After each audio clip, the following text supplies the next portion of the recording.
سی زبان میں کون سی لینگویج میں نازل ہوا؟ قرآن پاک کی بات کریں گے نا بیٹا انشاءاللہ تعالیٰ، تو اس سے ریلیٹڈ کچھ کوشچنس کروں گا میں آپ لوگوں سے. تو اس کا فرسٹ کوشچن کیا ہے؟ قرآن پاک کون سی زبان میں کون سی لینگویج میں نازل ہوا ہے؟ کون سی لینگویج میں قرآن پاک؟ ہاں بولو، very simple answer. If you understood بولو. کون سی؟ عربی. اچھا، عربی اور اردو دونوں کو کس طرح سے پڑھا جاتا ہے؟ عربی کو بیٹا ہے نا معروف پڑھیں گے. کیسے پڑھیں گے؟ اور اردو کو مجہول پڑھنا ہے. عربی کو معروف اور اردو کو مجہول. اب معروف کیا ہے، مجہول کیا ہے؟ ایگزامپل سن لو تو انشاءاللہ تعالیٰ سمجھ میں آ جائے گی بات. اور جیسے الحمد، یہ معروف ہوا، اور اس کو پڑھا الحمدو، تو یہ کیا ہو گیا؟ مجہول. بولتے نا دو، تو یہ مجہول ہو جائے. جیسے کہ روٹی، تو یہ روٹی یہ اردو لفظ ہے، یہ اردو ورڈ ہے روٹی، اور یہ مجہول ہے. اور اگر اسی کو عربی میں پڑھیں گے، معروف پڑھیں گے، عربی لہجے میں پڑھیں گے، تو کیا پڑھیں گے؟ روتی پڑھیں گے. کیا پڑھیں گے؟ روتی. تو روتی نے روٹی میں فرق ہے نا. تو اردو جب زبان آگے آ گئی تو ہم کو اردو ہی پڑھنا ہے، مجہول پڑھنا ہے، اس کے لہجے میں پڑھنا ہے. اور عربی زبان آگے آ گئی تو پھر ہمیں کیا کرنا ہے؟ عربی لہجے میں پڑھنا ہے. عربی کے جو رولس ہے، جو قواعد ہے، جو قانون ہے، اس کے مطابق اس کو فالو کرتے ہوئے پڑھنا ہے. تب جا کر ہماری تلاوت کیا ہوگی؟ کمپلیٹ ہوگی، ورنہ انکمپلیٹ رہے گی بیٹا. تو بے شمار لوگ ایسے نا جو قرآن پاک پڑھنے کے سے الحمد للہ، یہ مجہول ہو گیا. یعنی کہ یہ سمجھو کہ انہوں نے بیٹا اپنی گاڑی کا غلط دشا میں ٹرن لے لیا. ثواب ملے گا. اچھا، قرآن پاک کس طرح سے پڑھنا ہے؟ تو قرآن پاک میں اللہ رب العالمین نے ہی ارشاد فرما دیا وَرَتِّلِ الْقُرْآنَ تَرْتِيلًا، تو قرآن پاک کو ترتیل کے ساتھ پڑھو. ترتیل کا مطلب کیا ہوتا ہے؟ ٹھہر ٹھہر کر پڑھو، ہر ایک لفظ کو کلیئرٹی کے ساتھ ادا کر کے پڑھو.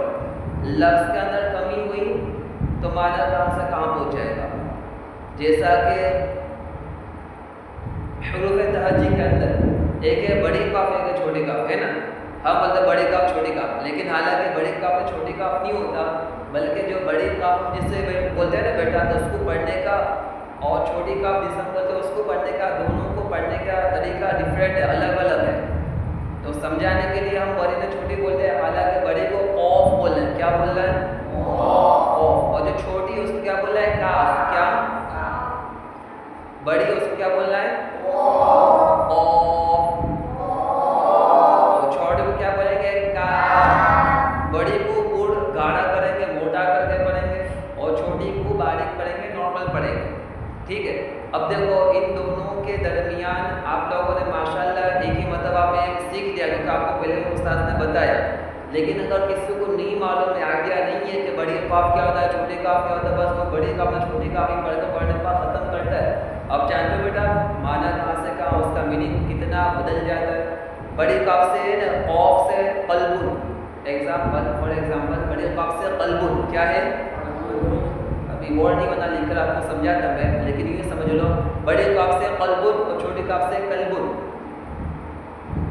اب جس کو مخرج نہیں آتے نا بیٹا، وہ کیا بولے گا؟ دونوں کو قلبن قلبن پڑھے گا. حالانکہ قلبن کا مطلب ہوتا ہے دل، اور چھوٹی کاف سے قلبن کا مطلب ہوتا ہے کتا. کیا مطلب ہوتا ہے؟ بڑی کاف سے قلب کا مطلب ہوتا ہے، چھوٹی کاف سے قلب کا مطلب ہوتا ہے کتا. تب قرآن پاک میں جہاں اللہ تبارک و تعالیٰ نے ذکر کیا دل کا، تو جس کو مخرج کا ٹھکانا نہیں ہے جس کا، تو کیا کرے گا؟ جہاں پہ دل بولنا وہاں پہ کیا بولے گا؟ اس کو جواب ملے گا.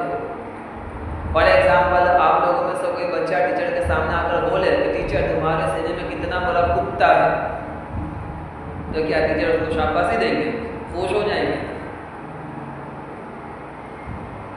تو کیا ہوگا؟ بھائی بولا تو صحیح ہے، جملہ بولا تو صحیح ہے، ہم نے پڑھا تو صحیح ہے، لیکن بولنا کیا تھا، پڑھنا کیا تھا، اور پڑھ کیا دیا، بولنا کیا تھا، بول کیا دیا. تو غلط بولنے کی وجہ سے شاباشی